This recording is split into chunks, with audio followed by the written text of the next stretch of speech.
ಸರ್ಕಾರಿ ಶಾಲೆಗೆ ಬಿತ್ತು ಬೀಗ. ಶಾಲೆಯ ಗೇಟ್ ತೆಗೆದೆ ಗ್ರಾಮಸ್ಥನ ಹಠ. ಮುಸ್ಲಿಮ್ಸ್ ಸಮಾಜದವರು ನಮಗೆ ಬಹಳ ಅನ್ಯಾಯ ಮಾಡಾಕ್ತಾರೆ.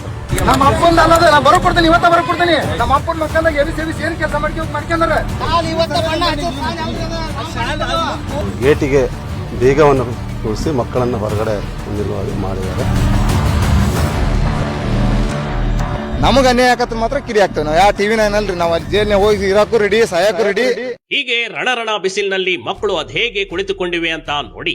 ಶಾಲೆಯ ಒಳಗೆ ಹೋಗ್ಬೇಕು ಅಂದ್ರೆ ಶಾಲೆಯ ಗೇಟ್ ತೆಗೆದಿರ್ಲಿಲ್ಲ. ಯಾಕಂದ್ರೆ ಈ ಶಾಲೆ ನಮಗೆ ಸೇರಿದ್ದು, ನಮ್ಮ ಜಾಗದಲ್ಲಿರುವ ಶಾಲೆಯನ್ನ ಒತ್ತುವರಿ ಮಾಡಲಾಗಿದೆ ಎಂದು ಗ್ರಾಮಸ್ಥನು ಆರೋಪಿಸಿರುವ ಘಟನೆ ಹಾವೇರಿ ಜಿಲ್ಲೆಯ ಬ್ಯಾಡಗಿಯಲ್ಲಿ ನಡೆದಿದೆ ಕಣ್ರಿ.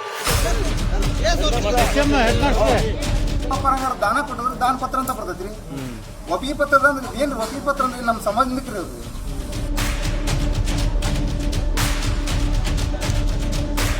ದಿಢೀರ್ನೆ ಬಂದ ವ್ಯಕ್ತಿ, ಈ ಶಾಲೆ ಇರೋದು ನಮ್ಮ ಜಾಗದಲ್ಲಿ, ನಮ್ಮ ತಂದೆ ನೀಡಿದ್ದು 5 ಗುಂಟೆ ಜಾಗ ಮಾತ್ರ, ಆದರೆ ಶಾಲೆಯವರು 8 ಗುಂಟೆ ಜಾಗವನ್ನ ಆಕ್ರಮಿಸಿದ್ದಾರೆಂದು ಆರೋಪ ಮಾಡಿದ್ದಾನೆ. ಶಾಲೆಯ ಬೀಗ ತೆಗೆಯದೇ ಇದ್ದಾಗ ಸ್ಥಳಕ್ಕೆ ಬಿಒ ಮತ್ತು ತಹಶೀಲ್ದಾರ್ ದೌಡಾಯಿಸಿ ಬಂದಿದ್ರು. ಆದ್ರೂ ಈ ಜಗಮೊಂಡ ಮಾತ್ರ ಶಾಲೆಯ ಬೀಗ ತೆರೆಯದೆ ಅಧಿಕಾರಿಗಳಿಗೆ ದಾಖಲೆಯನ್ನ ತೋರಿಸಿದ್ದಾನೆ. ಖರಾಬ್ ಅಂದ್ರೆ ಹಳ್ಳ ಕೆರಿ ಕಟ್ಟಿ ಹೋದ್ರೆ ಖರಾಬ್ ಅಂದ್ರೆ ಮಾಲೀಕರು ಅದ್ರಾಗ ಏನು ಕಣ ಕಟ್ಟಿ ಆದಾಯದ ಮಾಡ್ಕೊಳ ಸಾಗುವಳಿ ಮಾಡ್ಕೊಳಕ್ ಅವ್ರಿಗೆ. ಆದ್ರೆ ಗೌರ್ಮೆಂಟ್ ಸಾಗುವಳಿ ಮಾಡಿದ್ವಿ ಸರ್.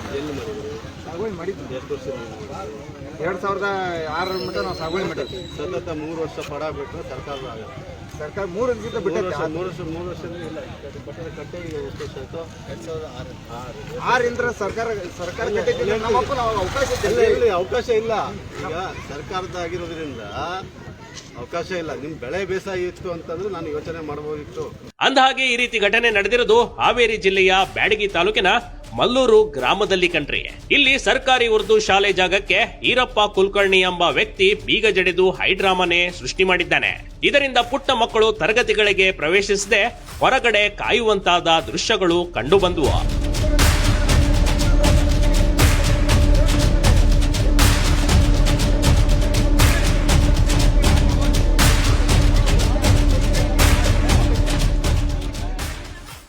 ಈರಪ್ಪ ಕುಲಕರ್ಣಿ ಅವರಿಗೆ ಸೇರಿದೆಯಾ ಈ ಶಾಲೆ? ಹಾಗಾದ್ರೆ ಈ ವ್ಯಕ್ತಿ ದಿಢೀರಂತ ಹೀಗೇಕೆ ಮಾಡಿದ ಅಂತ ನೋಡುತ್ತಾ ಹೋದ್ರೆ, ಈರಪ್ಪ ಕುಲಕರ್ಣಿ ಅವರ ತಂದೆ ಶಂಕರಪ್ಪ ಕುಲಕರ್ಣಿ ಇವರು ಹಲವು ವರ್ಷಗಳ ಹಿಂದೆ ಶಾಲೆ ನಿರ್ಮಾಣಕ್ಕಾಗಿ ಸುಮಾರು 5 ಗುಂಟೆ ಜಾಗವನ್ನ ದಾನವಾಗಿ ನೀಡಿದ್ರಂತೆ. ಆದರೆ ಶಾಲೆ ಕಟ್ಟುವ ವೇಳೆ ದಾನವಾಗಿ ನೀಡಿದ ಜಾಗಕ್ಕಿಂತ ಹೆಚ್ಚುವರಿ ಜಾಗವನ್ನ ಒತ್ತುವರಿ ಮಾಡಿ ಶಾಲೆ ಕಟ್ಟಡ ನಿರ್ಮಿಸಲಾಗಿದೆ. ಹೆಚ್ಚುವರಿ ಜಾಗ ನಮ್ಗೆ ಸೇರಿದ್ದು ಎಂದು ಈರಪ್ಪ ಕುಲಕರ್ಣಿ ಅವರ ವಾದ ಕಣ್ರಿ. ಈಗ ನಮ್ಮ ಮಕ್ಕಳ ಪರವಾಗಿ ಕೊಟ್ಟರು. ಮಕ್ಕಳು ಶಾಲೆ ಐತಿ, ಅದಕ್ಕೆ ನಮ್ಮ ಮಕ್ಕಳ ಕಲಿಕೆಗೆ ಅಡ್ಡಿ ಮಾಡಬಾರ್ದು. ಶಾಲೆ ಐತಿ ಅನ್ನೋದಕ್ಕೆ ಕೇಳಾಕತ್ತೀನಿ. ಕೋರ್ಟ್ ಐತಿ, ಕೋರ್ಟ್ ಹಾಕಿದ್ವಿ.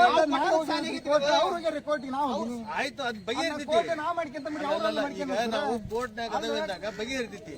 ಅದ್ರ ಮಧ್ಯೆ ನಿಮ್ಗೆ ಹೇಳದಾಗ ಸಹಕಾರ ಕೊಟ್ಟಿರಿ. ಈಗ ಆಯ್ತು, ನೀವೇ ತೀರ್ಮಾನ ಮಾಡ್ತೀರಾ?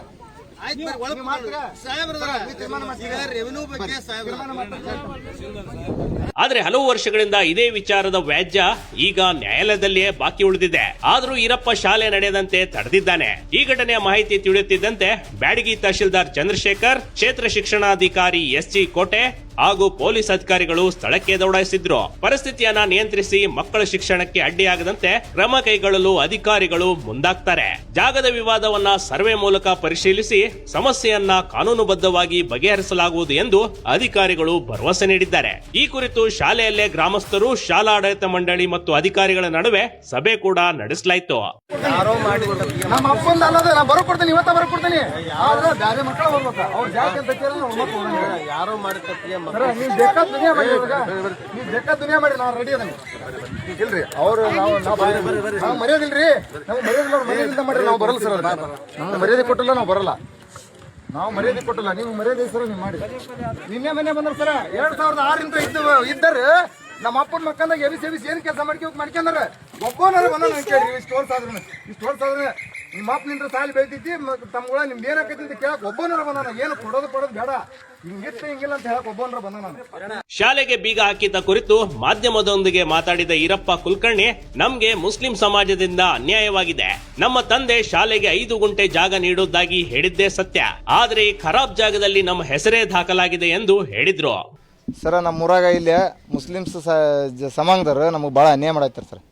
ನಾವು ನಮ್ಮ ಅಪ್ಪಾರ ಹಿಂದೆ 5 ಗುಂಟೆ ಜಾಗ ಕೊಡ್ತೇವೆ ಅಂತ ಹೇಳಿದ್ದು ಕರೆಯವು. ಯಾವ್ದು ದಾನ ಧರ್ಮ ಏನಿಲ್ಲ, ಒಪ್ಪಿ ಪತ್ರದ ಮ್ಯಾಗ ಅದಾರ. ಆಮೇಲೆ 5 ಗುಂಟೆ ಅಂತಂದು ನಮ್ಮ ಅಪ್ಪಗೆ ಏನೇ ನೌಕರಿ ಕೊಡಿಸ್ತೀನಿ, ಮನೆ ಕಟ್ಟಿಸ್ಕೊಡ್ತೀನಿ ಅವು ಇವು ಅಂತಂದು ಹೇಳಿ ಸಾಲಿ ಕಟ್ಟಕ್ಕೆ ಚಲೋ ಮಾಡಿದಾರೆ. ಇವತ್ತು ಸರ್ಕಾರ ಭೂಮಿ ಆ ಭೂಮಿ ಅಂತಂದು ನಮಗೆ ಅನ್ಯಾಯ ಮಾಡಾಯ್ತಾರ. ಅದರಿಂದ ನ್ಯಾಯ ಬೇಕು. ಖರಾಬ್ ಲ್ಯಾಂಡ್ ಎಲ್ಲಿ ಹೋದ್ರೂ ಯಾವ ಹಿಡಿಯೋದಾಗ ನೋಡ್ರಿ ಎಲ್ಲರೂ ನೋಡ್ರಿ ಮಾಲೀಕ ಅಂತ ತೋರಿಸ್ತೈತಿ. ಇವತ್ತು ನಾವು ಮಾಲೀಕರ, ಇವತ್ತು ನಾವು ಸಾಲಿಯನ್ನು ಕೆಡಿಸ್ಬೇಕಂತ ಏನು ನಿಂತಿಲ್ಲ. ನಮ್ದು ಏಟೈತಿ ದಾನ ಕೊಡ್ತೇವೆ ಅಂತಲೇ ಹೇಳೀವಿ. ಅವ್ರು ಮಾಡ್ಕೊಂಡು ಬಿಡೋದು ಅವ್ರದ್ದು. ನಾವು ಅನ್ಯಾಯ ಮಾಡತ್ತಿಲ್ಲ ಮಕ್ಕಳಿಗೆ, ನಮಗೆ ಅವ್ರು ಅನ್ಯಾಯ ಮಾಡೈತಾರೆ. ಅದರಿಂದ ನ್ಯಾಯ ಬೇಕು ನಮಗೆ. ಇನ್ನೊಂದೆಡೆ ಅಧಿಕಾರಿಗಳು ಶಾಲೆಯ ನಕ್ಷೆಯನ್ನ ಸರಿಯಾಗಿ ಪರಿಶೀಲನೆ ಮಾಡಲಾಗುವುದು, ಸರ್ಕಾರಕ್ಕೆ ಸೇರಿದ ಜಾಗದಲ್ಲಿ ಶಿಕ್ಷಣಕ್ಕೆ ಮಹತ್ವ ನೀಡಲಾಗುವುದು, ರೈತನಿಗೆ ಅನ್ಯಾಯ ಆಗೋದಕ್ಕೂ ಬಿಡಲ್ಲ ಅಂತ ಭರವಸೆ ನೀಡಿದ್ರು. ಈ ಸ್ಥಳದ ಮಾಲೀಕರು ಅನ್ನುವಂಥವ್ರು ಹಿಂದಿನಿಂದ ಏನು ಈ ಶಾಲೆಗೆ ಯಾವುದೇ ಒಂದು ಥರದ ಲೀಗಲಿಟಿ ಇಲ್ಲ ಅನ್ನೋ ಒಂದು ಉದ್ದೇಶದಿಂದ ಅವರು ಏನೋ ತಪ್ಪು ಸಮಸ್ಯೆಯಿಂದ ಗೇಟಿಗೆ ಬೀಗವನ್ನು ಕೂರಿಸಿ ಮಕ್ಕಳನ್ನು ಹೊರಗಡೆ ನಿಲ್ಲುವಾಗೆ ಮಾಡಿದ್ದಾರೆ. ಯಾವುದು ಸರ್ಕಾರಿ ಕರ್ತವ್ಯವನ್ನು ಮಾಡಲಿಕ್ಕೆ ಅಡ್ಡಿ ಮಾಡಿದ್ದಾರೆ. ಅವರಿಗೆ ಕನ್ವಿನ್ಸ್ ಮಾಡಿ ನಿಮ್ದೇನಿದ್ರೂ ಕಾನೂನಾತ್ಮಕವಾಗಿ ಹೋರಾಟಗಳಾಗಲೇಬೇಕು ಹೊರತು ನೀವು ನೇರ ಮಾಡಲಿಕ್ಕೆ ಆಗೋದಿಲ್ಲ ಅಂತ ತಿಳಿ ಹೇಳಿ ಆ ಗೇಟನ್ನು ಅವರೇ ಓಪನ್ ಮಾಡಿದ್ದಾರೆ. ಒಟ್ನಲ್ಲಿ ಮಲ್ಲೂರು ಗ್ರಾಮದ ಸರ್ಕಾರಿ ಶಾಲೆ ಜಾಗ ವಿವಾದ ಮಕ್ಕಳ ಶಿಕ್ಷಣಕ್ಕೆ ಅಡ್ಡಿಪಡಿಸುತ್ತಿದೆ. ಇನ್ನೊಂದೆಡೆ ತಾಲೂಕಾಡಳಿತ ತ್ವರಿತವಾಗಿ ಸರ್ವೆ ನಡೆಸಿ ಶಾಶ್ವತ ಪರಿಹಾರ ನೀಡಬೇಕೆಂದು ಗ್ರಾಮಸ್ಥರು ಆಗ್ರಹಿಸಿದ್ದಾರೆ. ಮಕ್ಕಳ ಭವಿಷ್ಯಕ್ಕೆ ಧಕ್ಕೆ ಬಾರದಂತೆ ಸಮಸ್ಯೆಯನ್ನ ಶೀಘ್ರವಾಗಿ ಬಗೆಹರಿಸುವುದೇ ಇದೀಗ ಪ್ರಮುಖ ಸವಾಲಾಗಿ ಪರಿಗಣಿಸಿದೆ.